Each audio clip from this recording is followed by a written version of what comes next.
নমস্কার, আপনারা দেখছেন voice of Bankura.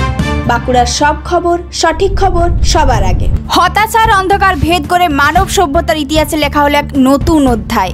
Space x সফলভাবে সম্পন্ন করেছে তাদের মহাকাব্যিক পরীক্ষামূলক উড্ডয়ন।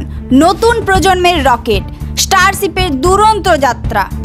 বিশ্বের সবচেয়ে বড় এবং সবচেয়ে শক্তিশালী রকেট টেক্সাসের মাটি ছেড়ে স্থানীয় সময় সন্ধ্যা 6:30 ছুটে যায় আকাশের বুকে। মাত্র কয়েক মিনিটেই উঠে যায় প্রায় 200 কিলোমিটার উচ্চতায়। একটানা 60 মিনিটের রোমাঞ্চকর অভিযানের সাক্ষী হলো পুরো পৃথিবী। উড্ডয়নের সময় কিছু ইঞ্জিন বিস্ফোরিত হয়, রকেটের পাশে ফ্ল্যাপে আগুন ধরে যায়, কিন্তু তবুও থেমে থাকেনি মানবতার স্বপ্নযাত্রা। প্রযুক্তি আর অদম্য শক্তির দাপটে এগিয়ে চলেছে স্টারশিপ। এই অভিযানে যুক্ত হলো মার্কিন মহাকাশ গবেষণা সংস্থা নাসাও।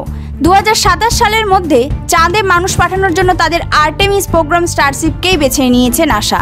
অর্থাৎ আজকের এই সাফল্য আগামী দিনের চাঁদে মানুষের পা রাখার স্বপ্নকে আরও কাছাকাছি টেনে আনলো। স্পেস এক্স টিমের দুর্দান্ত কাজ। এক্সে এমনটাই লিখেছেন কোম্পানির সিইও এলন মাস্ক। প্রতিটি উৎক্ষেপণেই ব্যয় হচ্ছে প্রায় $100 মিলিয়ন। কিন্তু মাস্কের স্বপ্ন এখানেই থেমে নেই। স্টারশিপ শুধু চাঁদ নয়, আরও দূরে মঙ্গল গ্রহে মানব বসতি গড়ার অভিযানের প্রস্তুতিও নিচ্ছে। আগামী 12 মাসের মধ্যেই মঙ্গলের উদ্দেশ্যে প্রথম ক্রুবিহীন ফ্লাইট চালু করতে চায় স্পেস এক্স। যদি সেটি সফল হয় তবে মানব ইতিহাসে লেখা হবে এক অভূতপূর্ব অধ্যায়। এই ধরনের গুরুত্বপূর্ণ খবর সবার আগে পেতে আমাদের চ্যানেলটি সাবস্ক্রাইব করুন আর ভিডিওটি শেয়ার করতে ভুলবেন না। আপনার মতামত কমেন্টে জানান আর লাইক শেয়ার করে ভয়েস অফ বাঁকুড়ার পাশে থাকুন।